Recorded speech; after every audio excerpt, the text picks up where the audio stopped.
کی دوسری جلد کتاب القرض میں یہ روایت موجود ہے کہ حضرت جابر رضی اللہ تعالیٰ عنہ نے کسی یہودی سے قرض لیا ہوا تھا، اور وعدہ یہ تھا کہ جب فصل تیار ہوگی تو اس پہ وہ قرض ادا کر دیا جائے، لیکن فصل پورے طور پر نہ آ سکی، اور حضرت جابر رضی اللہ تعالیٰ نے اس پوزیشن میں نہ ہوئے کہ وہ یہودی کا قرض ادا کر سکے۔ پھر اگلی فصل پہ بات طے ہو گئی۔ اللہ تبارک و تعالیٰ کو کچھ منظور ایسے ہوا کہ اگلی مرتبہ بھی پھل پورا نہ آیا، اور یہودی نے مزید مہلت دینے سے انکار کر دیا۔ تو حضرت جابر رضی اللہ تعالیٰ آ گئے دربار نبوی میں، اپنی پریشانی کا اظہار کیا، تو رحمت عالم صلی اللہ علیہ وسلم ان کے ساتھ ہو لیے، ان کی پریشانی کو ختم کرنے کے لیے، انہیں سہارا دینے کے لیے چند ایک صحابہ کو بھی ساتھ لیا اور یہودی کے ہاں پہنچ گئے۔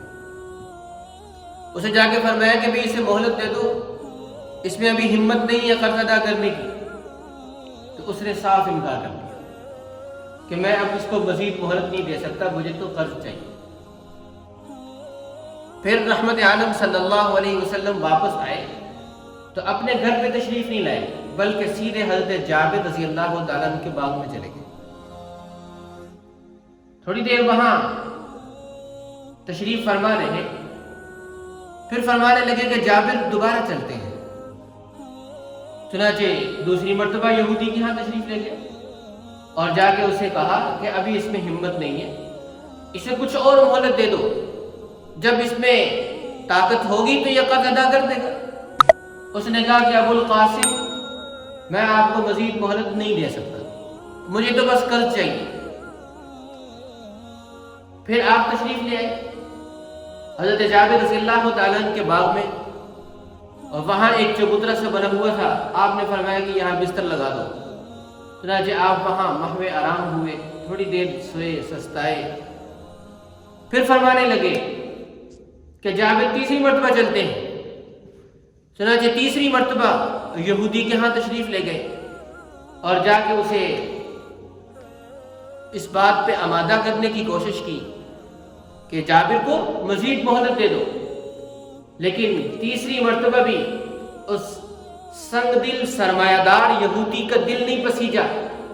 اس نے یہ نہ سوچا کہ کون سی ہستی میرے پاس آ کے مجھے کہہ رہی ہے، اس کے دل میں سرمایہ کی محبت نے اتنا گھر کر لیا تھا کہ وہ آنکھوں سے اندھا اور کانوں سے بہرا ہو چکا تھا۔ اس نے تیسری مرتبہ بھی انکار کر دیا۔ تو پھر رحمت عالم صلی اللہ علیہ وسلم نے فرمایا کہ اچھا پھر آ جا۔ چنانچہ خود کھجوروں کے جھنڈ میں کھڑے ہو گئے اور کھجوریں توڑ کر وزن کرنا شروع کیا۔ اللہ تبارک و تعالیٰ کی شان کہ یہودی کا قرض بھی ادا ہو گیا اور کھجوریں بھی بچ گئی۔ اس میں ہمارے لیے سبق کی بات یہ ہے کہ ہمارا کوئی مسلمان بھائی پریشانی کے عالم میں ہمارے پاس آ جائے تو ہمیں اس کی پریشانی کو اپنی پریشانی سمجھ کر اس پریشانی کو ختم کرنے کے لیے اپنی ہمت اور حیثیت کے مطابق اپنا کردار ادا کرنا چاہیے۔ یہ بڑا المیہ ہے کہ آج میں اور آپ جس معاشرے کا حصہ ہیں اس میں ہر ایک کو اپنی اور صرف اپنی پڑی ہوئی، کسی دوسرے کی طرف کوئی دھیان اور توجہ نہیں ہے۔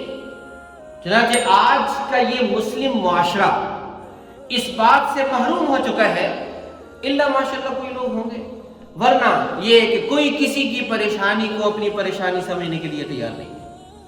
آپ صلی اللہ علیہ وسلم نے فرمایا جو کسی پریشان حال کی مدد میں کچھ کرے گا، اللہ تبارک و تعالیٰ اسے 73 نیکیاں عطا فرمائیں گے، جن میں سے ایک اتنی عظیم الشان ہوگی کہ اس کی دنیا اور آخرت اس ایک نیکی کی برکت سے سنور جائے گی، بقایا نیکیوں کے ذریعے سے آخرت میں اس کے درجات بلند ہو جائیں گے۔